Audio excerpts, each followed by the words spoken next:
Good morning दोस्तों। रोशनी English teaching पाठशाला में आप लोगों का हार्दिक स्वागत।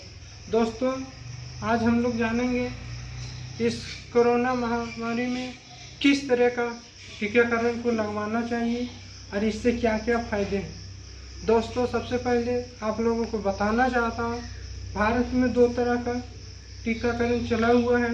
एक है कोविशील्ड, दूसरा है कोवैक्सीन। आप लोग जो भी दोस्त अभी तक टीका नहीं लगवाए, प्लीज़ जाके एट फर्स्ट आप टीकाकरण का कार्य करें, क्योंकि इससे आप भी बचेंगे और आपके देश के नागरिक भी बचेंगे। भारत सरकार द्वारा ये टीकाकरण मुफ्त में चलाई गई है।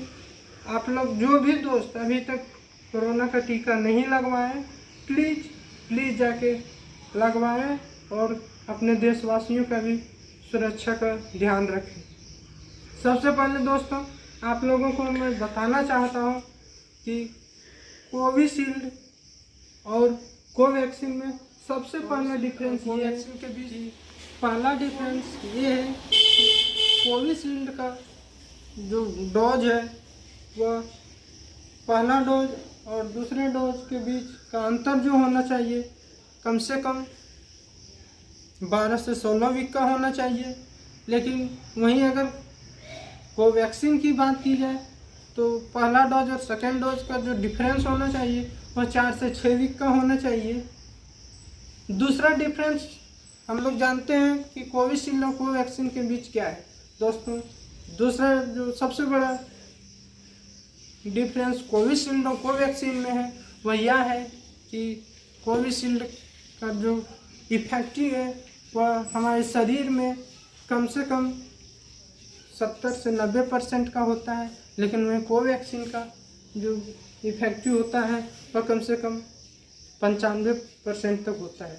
दोस्तों, तीसरा जो प्रमुख डिफरेंस कोविशील्ड और कोवैक्सीन के बीच यह है कि दोनों का टीकाकरण का जो एज क्राइटेरिया रखा गया है, दोनों में 18 वर्ष का होना चाहिए। 18 वर्ष से ऊपर जितने भी हमारे भारतवासी हैं तो इस टीकाकरण का फ़ायदा उठा सकते हैं। और भारत सरकार द्वारा अभी इस तरह के टीके बिल्कुल मुफ्त में चलाई गई है। इसलिए हाथ जोड़कर आप सभी दोस्तों से मैं आवेदन करना चाहता हूँ, निवेदन करना चाहता हूँ कि जो भी दोस्त अभी तक इस कोरोना वैक्सीन की इस महामारी में इस वैक्सीन को नहीं लगवाएं, प्लीज़ जाएँ और अपने अपने नज़दीक में जहाँ भी गवर्नमेंट के द्वारा सुविधा दी गई है वहाँ लगवा लें, या तो प्राइवेट में 250 रुपये में अभी इस वैक्सीन को दिया जा रहा है। आप लोग प्लीज़ जाके जल्द से जल्द इस कोवैक्सीन या कोविशील्ड किसी भी टीकाकरण को लगवा सकते हैं और इस कोरोना महामारी से बिल्कुल बच सकते हैं। आप भी बचेंगे, देशवासी को भी बचाएंगे। दोस्तों, आज के इस वीडियो क्लिप में मैं इतना ही बताना चाहता हूँ और आप लोगों से निवेदन करना चाहता हूँ कि इस टीकाकरण को जल्दी लगवाएं।